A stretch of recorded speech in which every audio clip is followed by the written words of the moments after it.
తాకట్లో ఉన్న మీ బంగారాన్ని విడిపించి ఆ రోజు ఆన్లైన్ రేటుకి కొంటాం. Sharma gold company. నమస్కారం, వెల్కమ్ టు సుమన్ టీవీ. నేను గీతాంజలి. ప్రస్తుతం మనతో పాటు ప్రముఖ జ్యోతిష్య వాస్తు ముహూర్త పండితులు బ్రహ్మశ్రీ సిస్లా సిద్ధాంతి గారు మనతో పాటు ఉన్నారండి. వారితో మాట్లాడదాం. గురుగారు నమస్కారం అండి. నమస్తే అమ్మా. శ్రీ విశ్వావసునామ సంవత్సరంలో ద్వాదశ రాశుల్లో చివరిదైనటువంటి మీనరాశి వారి జాతక ఫలితాలు ఏ విధంగా ఉన్నాయో తెలియచేస్తారా? తప్పకుండా తల్లి. ముందుగా శ్రీ విశ్వావసునామ సంవత్సర శుభాకాంక్షలు మీనరాశి వారికి అందరికీ శుభాశీస్సులు మరియు శుభాకాంక్షలు మీనరాశి వారి అందరికీ ఉండాలని కోరుకుంటున్నా. ఇక ఇప్పుడు మీనరాశి వారికి సంబంధించి తెలుసుకునే ముందుగా అసలు మీనరాశిలోకి ఎవరు వస్తారని పరిశీలిస్తే పూర్వభాద్ర నక్షత్రంలో చివరి పాదం 4వ పాదం, మరి ఉత్తరాభాద్ర నక్షత్రంలోని 4 పాదాలతో పాటుగా రేవతి నక్షత్రంలో 4 పాదాలు, ఈ 9 పాదాల వాళ్ళు కూడా మీనరాశిలోకి వస్తారు. ఇదే సందర్భంలో మీనరాశి వారికి సంబంధించి ఉన్నటువంటి ఈ విశ్వావసునామ సంవత్సరంలో గ్రహస్థితి పరిశీలన చేసుకుంటే 2023 జనవరి 18లో ప్రారంభమైనటువంటి ఏలినాటి శని ప్రథమ భాగం అయిపోయి, ఫస్ట్ ఫేజ్ అయిపోయి ద్వితీయార్థంలోకి వస్తారు, రెండో భాగం సెకండ్ ఫేజ్లోకి.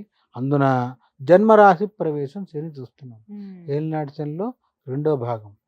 ఇక మూడో ఇంట్లో ఉన్నటువంటి దేవగురువు అయినటువంటి బృహస్పతి మీనరాశి వాళ్ళకి అర్ధాష్టమంలోకి 4వ ఇంట్లోకి వెళ్తున్నాడు. రాహు స్థితి తీసుకుంటే తాను జన్మరాశి నుంచి వక్ర సంచారం కాబట్టి వేలంలోకి మీనరాశి వాళ్ళకి కుంభంలోకి వెళ్తున్నాడు. ఇక కేతువు స్థితి తీసుకుంటే సప్తమంలో ఉన్నటువంటి కేతువు వక్ర సంచార రీత్యా 6వ సింహంలోకి వస్తున్నాడు. ఇది మొత్తం మీద మీనరాశి వారికి గ్రహ సంచారం, గ్రహ గతులు అనుకోండి.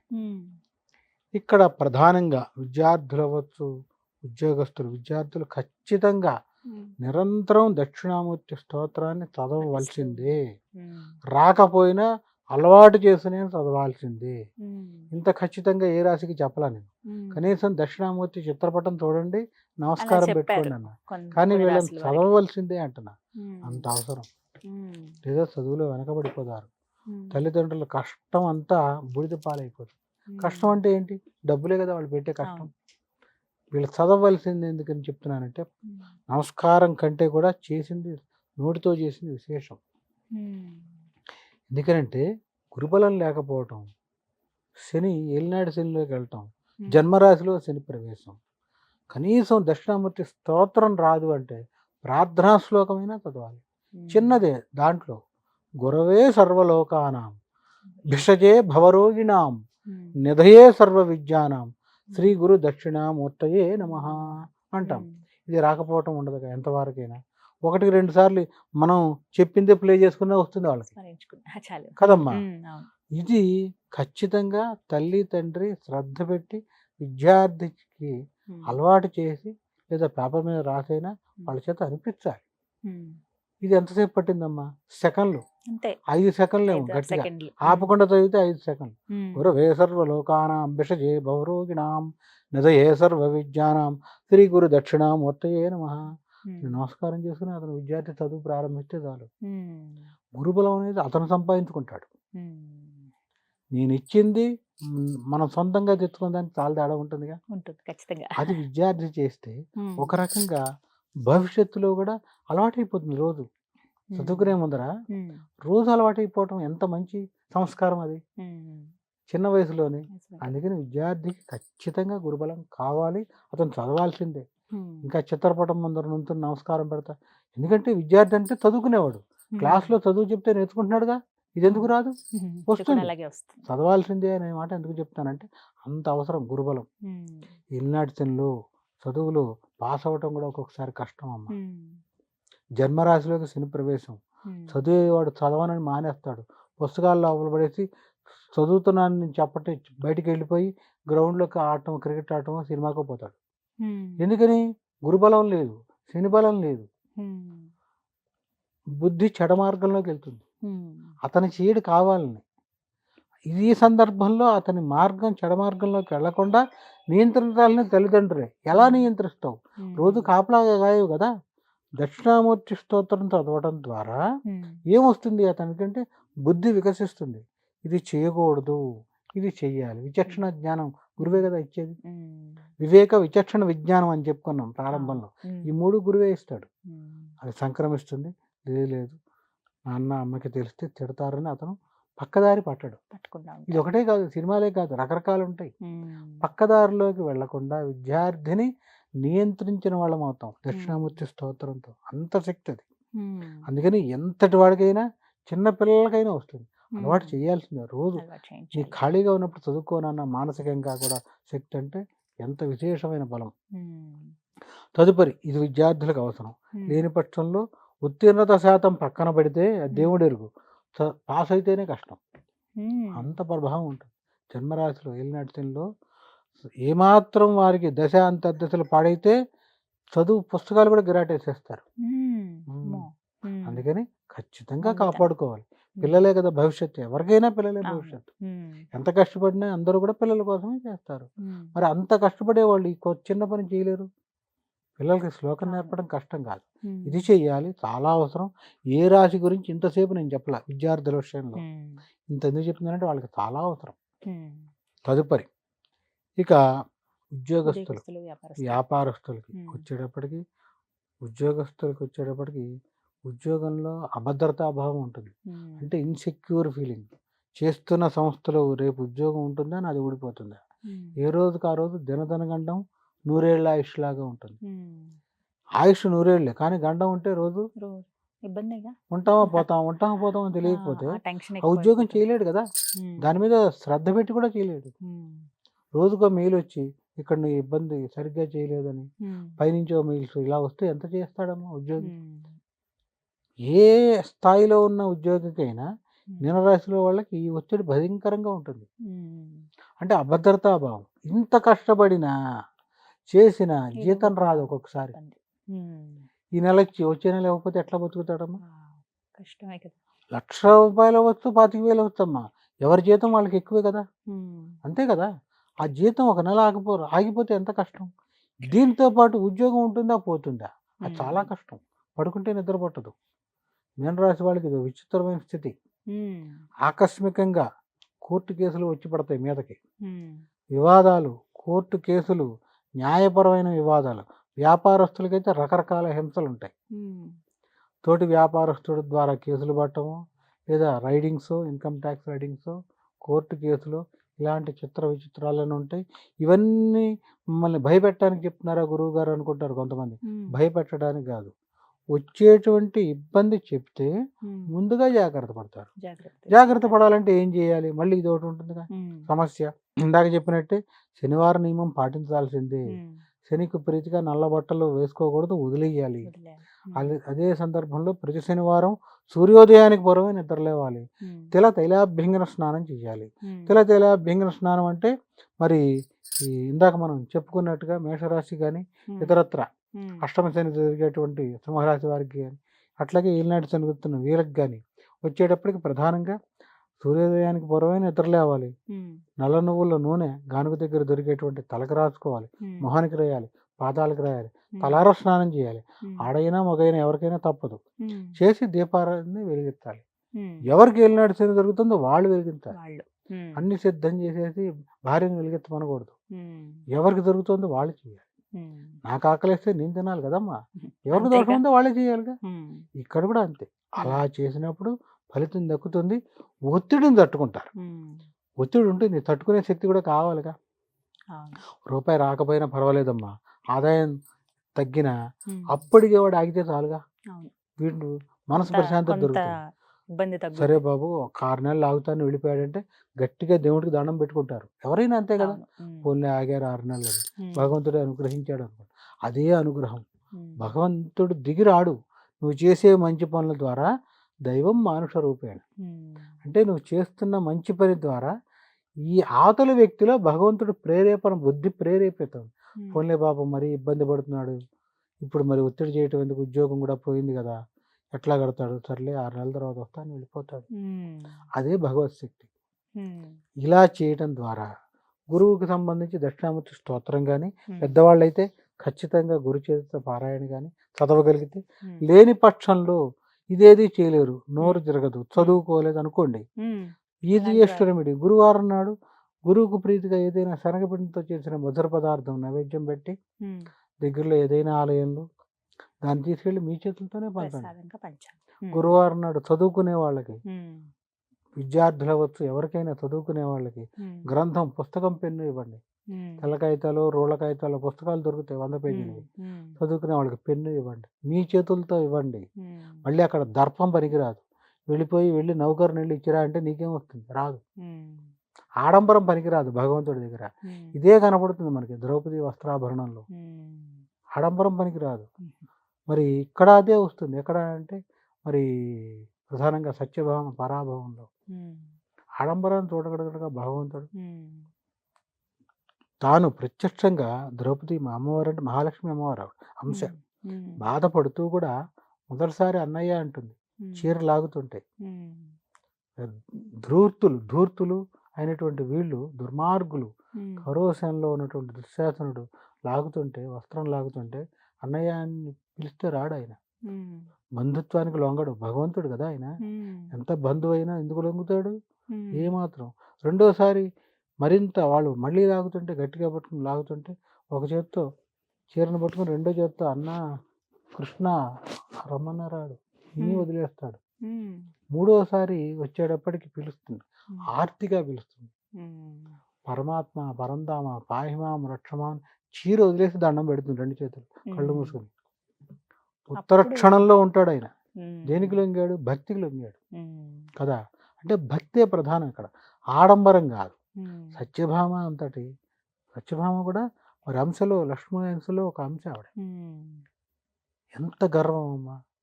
అహంకార గర్వం ఏ రకంగా అంటే అందంతో వచ్చే గర్వంతో పాటు రెండు గర్వాలు తోడైనవి ఆవిడకి. ఉమ్. అందం, ఐశ్వర్య గర్వం. డబ్బులున్నాయి. ఇటువైపు డబ్బు, నాకున్న డబ్బు రుక్మిణికి లేదు, ఉమ్. నాకున్న అందం రుక్మిణికి లేదు. ఈవిడ తెల్లటి మేనిగి బంగారం రంగు, ఆవిడ నల్లటి నలుపు ఉమ్. కదా. ఉమ్. నాకున్న అందం లేదు, నాకున్న ఐశ్వర్యం లేదు. ఉమ్. ఐశ్వర్యవంతుడి కుటుంబంలోంచే వచ్చింది. ఉమ్. సత్తరాజిత్తు వంశం అక్కడ కదా, అట్నుంచి కదా. ఉమ్. ఆ రీత్యా తీసుకుంటే ఇక్కడ ఈ ఇంత ఉన్న కేవలం తులసి దళంతో భగవంతుడు లొంగిపోతాడు. ఉమ్. అంటే అక్కడ ఆయన చూసింది భక్తిని మాత్రమే. ఉమ్. అదే రకంగా ఇక్కడ మీనరాశిలో ఉండేవాళ్ళు ఎవరైనా కూడా, ఉమ్. ఉద్యోగస్తులు అవ్వచ్చు, నోరు తిరగని వాళ్ళు అవ్వచ్చు. నోరు తిరగని వాళ్ళ కోసం కూడా చెప్పాలి కదా మనం. ఉమ్. చదువుకోలేదమ్మా అవును. వారి మీనరాశి. కోసం కూడా నేను చిన్నప్పటి నుంచి ఏం పరిహారం. చదువుకోలేదు అయ్యగారు, గురుచరిత్ర పారాయణ చెప్పారు, నేను ఎట్లా చదువుతానంటే నువ్వు చేయగలవు. ఏం చేయగలవు? ఉమ్. గురువారం నాడు మధుర పదార్థం, శనగపిండితో చేసిన మధుర పదార్థం, అది కూడా చెప్తున్నా. ఉమ్. ఏది పడితే అది కాదు, ఉమ్. శనగపిండితో చేసి. ఎందుకని? గురువుకి శనగల ప్రీతి. ఉమ్. శనగపిండితో చేసినటువంటి బూందీనా, లడ్డూనా, లేదా మైసూరు పాక, శనగపిండితో చేసిన మధుర పదార్థం అంటే స్వీట్. స్వీట్ మధుర పదార్థం అంటే స్వీట్. ఎందుకని? గురువు స్వీట్ ప్రియుడు. ఉమ్. ఈ మధుర పదార్థాన్ని నైవేద్యం పెట్టి, ఎక్కడైనా నైవేద్యం ఎందుకు పెట్టాలి? ఏ షాపులో, స్వీట్ షాప్లో కొని పనిచేయచ్చుగా. పంచ. నైవేద్యం ఎందుకు పెట్టాలి అంటే చాలా దోషాలు ఉంటాయి చేసిన పదార్థానికి. ఉమ్. ఆ చేసిన వాడు మనసు ఎక్కడుందో చేసేటప్పుడు ఉమ్. కదా. అందుకని ఆ దోషం పోతుంది. నువ్వు తీసుకెళ్ళి నీ చేత్తోనే ఈ స్వీట్ని అందరికీ పంచిపెట్టు. పలకం పంపించదు, దానికి చదువు అక్కర్లేదు. ఉమ్. షాపులోకి వెళ్ళి ఉమ్. పుస్తకం, పెన్ను ఇవ్వండిరా బాబు, ఒక 20 కనీసం 16 పంచాలి. ఉమ్. 16 తగ్గకూడదు, 16 పంచాలి. ఉమ్. పంచగలిగే శక్తి ఉంటే 100 పుస్తకాలు 100 పెన్నులు కొని చదువుకునే వాళ్ళకి పంచిపెట్టు. స్కూల్కి వెళ్ళి ఉమ్. గురువారం నాడు. ఇవి నీకు నీ బలాన్ని, గురు బలాన్ని పెంచుకుంటావు. ఉమ్. ఉద్యోగస్తుడు చేయొచ్చు, వ్యాపారస్తుడు చేయొచ్చు, చేయగలరు కదా. ఇవి ఖర్చు ఏం కాదు. అవును. ఖర్చు పెట్టగలిగిన వాళ్ళైతే ఖచ్చితంగా నేను చెప్తా, ఉమ్. సంస్కారం ఇలా చేసుకోవాలి. సశాస్త్రీయంగా ఏం చేయాలంటే గురువుకి ప్రీతిగా, గురువుకి హోమం, బృహస్పతి పాశుపతం, మేధా దక్షిణామూర్తి హోమం, ఇటు శనికి హోమం, శనికి సౌరి పాశుపతం అని ఉంటాయి. ఇవన్నీ చేసి సంస్కారం ఇచ్చి చివరిలో దానం ఇవ్వాలి. ఉమ్. ఇలా చేసినా తిప్పుకుంటారు. ఉమ్. వ్యాపారస్తులు ఖాళీ ఉండదు, వాళ్ళు చేసుకోగలరు. చేసుకుంటా. ఉద్యోగస్తులు కాస్త డబ్బులు ఉన్నవాళ్ళు చేసుకోగలరు. ఉమ్. అశక్తులకైతే ఇలా చేసుకోవాలి. ఇలా ఈ పరిహారం. ఇలా చేసుకుంటే ఉమ్. ఖచ్చితంగా ఆయా గ్రహాల అనుగ్రహం కలిగి ఉమ్. నువ్వు 10వ మెట్లో ఉంచి 9కి 8కి పడవు, ఉమ్. 10లో ఉంటావు, ఉమ్. 11కి వెళ్ళవు.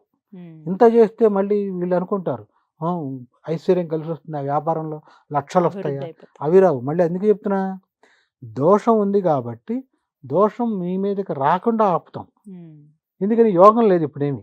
ఎల్నాటిలో యోగం రమ్మంటే రాదుగా. ఉమ్. అర్ధాష్టమ గురువులో యోగం రమ్మంటే రాదు. వాళ్ళు దోషంలో ఉన్నందుకు దోషం నీ మీదకి రాకుండా నిన్ను నువ్వు ప్రొటెక్ట్ చేసుకుంటావు. అంటే రక్షణ వలయం అది. అంత మటుకు చేసుకోవచ్చు. చేయడం ద్వారా వాళ్ళు నియంత్రింపబడతారు. దోష తీవ్రత మన మీదకి రాదు. అరే గత సంవత్సరం కంటే ఈ సంవత్సరం దిగిపోయాం తెలిసిపోతుంది. ఏళ్ళు నడిచిన వాళ్ళకి తెలిసిపోతూనే ఉంటుంది గ్రాఫ్. ఈ సంవత్సరం ఇంకా దిగిపోతాం అని రాకుండా ఉన్న స్థానంలో కూర్చోబెట్టచ్చు. ఉన్న స్థానం 10లో ఉన్నాడు పోయిన సంవత్సరం, ఈ సంవత్సరం 9కి వచ్చాడు. ఇల్లు నడిచింది కదా, ఖచ్చితంగా దింపేస్తుంది. మరి ఈ సంవత్సరం 8లోకి వెళ్లకుండా 9లో కూర్చోబెట్టాలి. ఆ శక్తి ఉంటుంది. ఎందుకంటే మంత్రభాగంలో అదే ఉంది. అందుకని ఏం చెప్తాము అంటే దైవాధీనం జగత్ సర్వం మంత్రాధీనంతో దైవతం తన్మంత్రం బ్రాహ్మణాధీనం బ్రాహ్మణానాం సర్వత్ర పూజ్యేత్ అంటాం. ఇంకో సందర్భంలో బ్రాహ్మణ మమ దేవత అంటాం. అందరూ దేవతలు కాదు.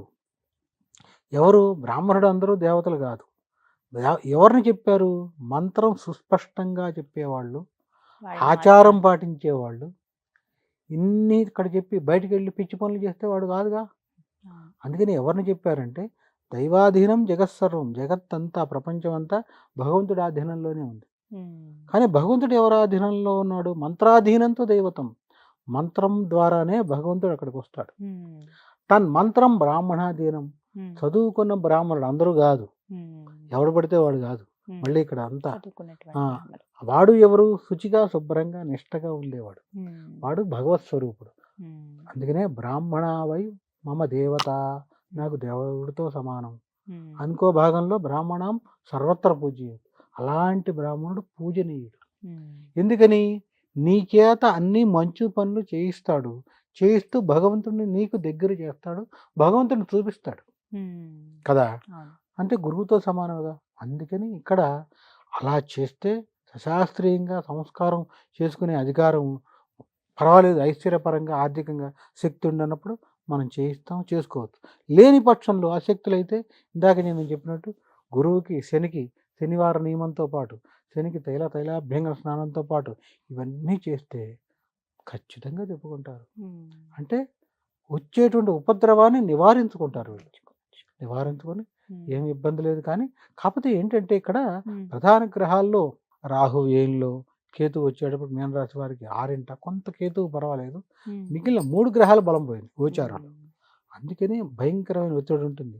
కోర్టు కేసులు ఒకటి కాదమ్మా, ఒక్కొక్కరికి రకరకాల సమస్యలు. 3వసారి దొరుకుతూ ఉంటుంది ఏలినాటి శని. 3వసారి జరిగే వాళ్ళకి అపమూర్చి దోషం, చాలా ప్రమాదం అది. జన్మరాశులు, జన్మం అంటే మన శరీరమే, మన శరీరమే జన్మం అంటే. అది అపమూర్చితో అత్యంత ప్రమాదం. దీంతో పాటు ఈ మీనరాశి వాడి తండ్రికి ఆరోగ్య భంగం. 2వసారి ఏలినాటి శని జరిగేటువంటి జాతకుడు, 2వసారి ఏలినాటి శని అంటే మొదటి సంవత్సరంలో వచ్చింది, 2వసారి 30 ఏళ్ళకి తండ్రికి ఆరోగ్య భంగం. మొదటిసారి రాలేదనుకోమ్మా, పుట్టిన 15వ సంవత్సరం ఏలినాటి శని వచ్చింది అనుకోమ్మా, మళ్ళీ ఇప్పుడు 45వ సంవత్సరంలో వస్తుంది జాతకుడికి. ఈ జాతకుడి తండ్రికి అపమూర్తి దోషం ఉన్నటువంటి తండ్రి పోతాడు. అందుకని ఈ సంస్కారాలు అవసరం. ఇవన్నీ తెలుసు కాబట్టి పోతాడని భయపెడుతున్నారు గురువు గారు. అంటే భయపెట్టడం కాదు, ఉన్న దోషం చెబితే సరి చేసుకుంటారు కాబట్టి. ఇవన్నీ దీంట్లో మీనరాశిలో మరీ ముఖ్యంగా ఈ సంవత్సరం చాలా బాగున్న వాళ్ళు తులారాశి అయితే మరీ ఇబ్బంది పడేవాళ్ళు మీనరాశి వాళ్ళమ్మ. అందుకని మీనరాశి గురించి ఇంతసేపు ఎక్కువ చెప్పాల్సి వచ్చింది. మరీ ముఖ్యంగా నేను ఏ రాశికి కూడా పిల్లలకి, విద్యార్థులు దక్షిణామూర్తి పటం చూడండి అన్నా కానీ వీళ్ళైతే చదవమన్నా అవసరం. దోష తీవ్రత ఎక్కువ ఉంది. ఎందుకంటే శని, గురు, రాహు ఏ బలం లేకపోతే జీవుడు ఎట్లా బతుకుతాడమ్మా? కేవలం ఎవరు తట్టుకుంటారంటే ఎంత బాగున్నా వారి వ్యక్తిగత జాతకంలో, పర్సనల్ హారోస్కోప్లో దశ అంతర్దశలు బాగున్న వాళ్ళు మాత్రం ఖచ్చితంగా తిప్పుకుంటారు, తగులుతారు మనకు. అలాంటి వాళ్ళు కూడా నాది మీన రాశారా, ఏ గారు గురువు గారు ఏదో చెప్పాడు నోటికి వచ్చినట్టు బ్రహ్మాండంగా ఉన్నా అంటాడు. అది నీ గొప్పతనం కాదు. ఇప్పుడు కూడా చెప్తున్నా, మన మాధ్యమం ద్వారా నీకు దొరుకుతున్న దశ అంతర్దశలు పూర్వజన్మ పుణ్యంతో తిట్టుకున్నావు, అంతే కదా. అలా అని ఇప్పుడు ఏం చేయనంటే ఎక్కడితో అయిపోతుంది. అది ఇది అత్యంత ప్రధానం. ఎప్పుడు ఏం చేయాలి, అసలు ఏం పరిహారం ఏం చేసుకో కదా. మరి ఏం చేస్తే వీళ్ళు బయటకు వస్తారు?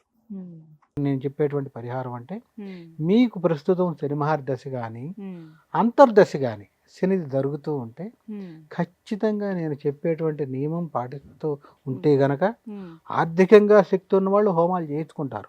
శక్తి లేని వాళ్ళు కూడా ఉంటారు కదా, అశక్తులు అంటాం. వాళ్ళని తక్కువ చేసి మాట్లాడకూడదు. అశక్తులు అంటే ఆ సందర్భంలో డబ్బులు ఉండకపోవచ్చు, ఎవరికో ఇచ్చి ఉండొచ్చు, కానీ అవసరం కదా, వాళ్ళు బాగుండాలి కదా.